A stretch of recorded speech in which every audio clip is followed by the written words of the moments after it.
निखिल, क्या तुम सुबह सुबह फोन में ये रील और शॉर्ट्स देखते रहते हो? कितनी देर से बोल रही हो दूध ऑर्डर कर दो। हाँ हाँ, चाय बना लो, मैं बस उठ ही रहा हूँ। चाय बना लो? अरे निखिल, पहले दूध तो ऑर्डर करके मंगवाओ, तभी तो चाय बनेगी। कहाँ दिमाग रहता है तुम्हारा? तुम देख क्या रहे हो फोन में? दिखाओ मुझे। कुछ नहीं, वो मेरठ वाली न्यूज की वीडियो देख रहा था। बस पूरे फोन में यही न्यूज घूम रही है और तुम भी हो कि यही देखे जा रहे हो। मत देखो, दिमाग खराब होता है, तरह तरह के बुरे बुरे ख्याल आते हैं मन में। और वैसे भी मॉर्निंग टाइम में ये सब मत देखा करो, कुछ अच्छा देखो, वरना दिमाग में यही सब घूमता रहेगा। अब छोड़ो ये सब और दूध ऑर्डर कर दो प्लीज। हाँ, साथ में रस का पैकेट और बिस्किट भी कर देना। और मेरे फेवरेट पता है ना कौन से हैं? यस डार्लिंग, मुझे पता है तुम्हारे फेवरेट कौन से हैं, क्रीम वाले बिस्किट। मेरे प्यारे पतिदेव, तुम मेरी हर पसंद और नापसंद का ख्याल रखते हो। अब जल्दी से ऑर्डर करो, वरना मैं फिर से गुस्सा हो जाऊंगी और तुम्हें ड्रम में डाल दूंगी। क्या? वर्षा जोर जोर से हंसते हुए किचन में चली गई। निखिल ने ऑनलाइन दूध बिस्किट ऑर्डर कर दिया। तभी निखिल के दोस्तों के ग्रुप मैसेजेस आने लगे, जिनमें ड्रम वाली घटना की वीडियोस, फोटोज, न्यूज शेयर होने लगी। तभी वर्षा ने किचन से आवाज लगाई, निखिल देखो, दरवाजे की घंटी बजी है, दरवाजे पर कोई आया है। ओह हाँ, देख रहा हूँ, डिलीवरी आई होगी।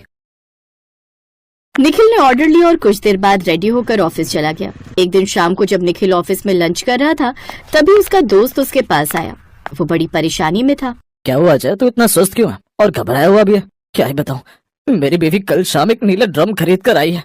बोल रही है टंकी का पानी चला जाता है, इसीलिए पानी भर के रखा करेगी। गर्मी आ रही है तो पानी की ज्यादा जरूरत होती है। अब तभी से मुझे अजीब अजीब से ख्याल आ रहे हैं, और ऊपर से वो न्यूज देखी नीले ड्रम वाली, तो मुझे तो समझ ही नहीं आ रहा कि अभी सुनीता को ड्रम खरीदने की क्या जरूरत थी जब ये वाली न्यूज चल रही थी।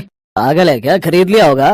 नीला ड्रम स्टोर करके रखने के लिए ही होता है, बहुत से घरों में होता होगा। ये अलग बात है कि तेरे और मेरे घर में ड्रम नहीं है नीला वाला। कोई बात नहीं, खरीद लिया होगा, इतना ध्यान मत दे। निखिल ने अपने दोस्त अजय को समझा दिया, पर शाम के समय जब निखिल खुद घर पहुंचा तो उसके तो तोते उड़ गए जब उसने देखा कि उसके घर के आंगन में भी एक नीला ड्रम रखा हुआ है। निखिल के हाथ पैर फूलने लगे। तभी वर्षा कमरे से बाहर आई। ये देखो निखिल, मैंने नीला ड्रम खरीदा है, सोच रही हूँ इसमें सारा कबाड़ भर कर रखा करूंगी। अरे पूरे घर में इधर उधर पुराने पेपर, छोटे मोटे टूटे फूटे सामान पड़े रहते हैं।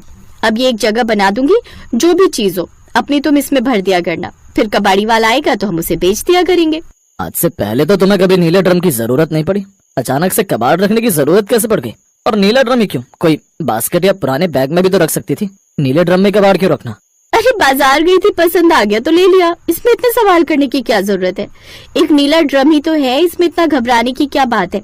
मुझे समझ नहीं आता नीले रंग के ड्रम को इतना डरावना क्यों बना दिया है। मुझे लगता है न्यूज देख देख कर तुम सबका दिमाग खराब हो गया। मैं तो इसी में सामान रखूंगी, रोक कर दिखाओ। वर्षा गुस्से में रसोई में चली गई। पता नहीं, एक तो घर के लिए चीज खरीदो, घर की साफ सफाई का ध्यान रखो, और ऊपर से बातें सुनो कि ऐसा क्यों किया, वैसा क्यों किया। कोई प्रशंसा नहीं, बस ऑफिस से आए और सुना दिया। मैं तो इसी ड्रम में सामान रखूंगी, मेरी मर्जी। निखिल चुपचाप आंगन में रखे नीले ड्रम को घूरने लगा। उसका दिमाग तरह तरह की कल्पनाओं में उलझ गया। कहीं वर्षा ने भी नहीं, ये सब न्यूज का असर है। लेकिन अचानक से नीला ड्रम और कबाड़ रखने के लिए कहीं ये भी नहीं। निखिल, दिमाग मत खराब कर। निखिल ने खुद को समझाया कि ये सब उसका वहम है, लेकिन उसकी बेचैनी कम नहीं हो रही थी। उसने ठान लिया कि वो रात को ड्रम की सच्चाई जान कर रहेगा। रात को वर्षा किचन में बर्तन समेट रही थी और निखिल चुपके से आंगन में गया। उसने धीरे धीरे ड्रम का ढक्कन उठाया। अब देखता हूँ अंदर क्या है। निखिल ने ड्रम में झांका तो अंदर पुराने अखबार, टूटे हुए खिलौने, बेकार की प्लास्टिक की बोतलें और कुछ और कबाड़ रखा हुआ था। निखिल ने राहत की सांस ली। सच में कबाड़ ही है, मैंने तो बेकार में दिमाग खराब कर लिया था। निखिल, तुम यहाँ क्या कर रहे हो? अरे वो मैं तो बस देख रहा था कि तुमने क्या रखा है ड्रम में। निखिल की बात सुनकर वर्षा हंसते हुए उसके पास आई और बोली, तुम्हें तो सच में नीले ड्रम का फोबिया हो गया है। मैं कब से कह रही थी कि न्यूज मत देखा करो, अब देखो ना, अपने ही घर में डर रहे हो। क्या तुम्हें मुझ पर इतना ही विश्वास है? हाँ यार, तुम सही कह रही हो, मैं बेकार में पैनिक कर रहा था। वैसे ड्रम में तुम्हें डालने का प्लान अभी कैंसिल कर दिया है, लेकिन अगली बार दूध ऑर्डर करना भूल गए तो सोच लेना। हाँ, वैसे I love you too Varsha, and sorry. मैं भी पता नहीं ये फोन में न्यूज देख देख कर तुम्हारे बारे में कितना गलत सोच रहा था, अपने रिश्ते को खराब कर रहा था। निखिल और वर्षा एक दूसरे के गले लग जाते हैं।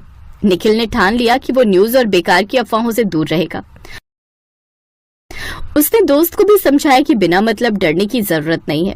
यार तो सही बोल रहा है, हम लोगों को न्यूज देखकर इतना डरने की जरूरत नहीं है। हम जो भी न्यूज देखते हैं उसे देखकर अजीब अजीब ख्याल खुद ही मन में ले आते हैं, जो हमारे आपसी रिश्तों को खराब कर रहे हैं। शादी पवित्र रिश्ता है। पहले जमाने में ये सब बातें नहीं होती थी। आजकल हम तरह तरह की खबरों को सुनकर अपने बारे में भी वैसा सोचने लगते हैं, लेकिन दुनिया में कभी गलत नहीं सोचेंगे।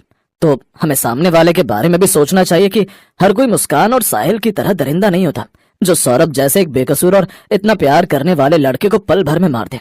ऐसा काम जो लोग करते हैं शायद उनका दिल ही नहीं होता। कभी वर्ष और स्नेहा जाते हैं। उन दोनों ने कैफेटेरिया में निखिल और अजय की बातें सुन ली थी। भैया, आपने बिल्कुल सही कहा। हम दोनों इसीलिए यहाँ आए हैं क्योंकि हम जानते थे कि आप दोनों अभी भी इसी बात को लेकर परेशान होंगे। पर आप दोनों की बातें बिल्कुल सही हैं।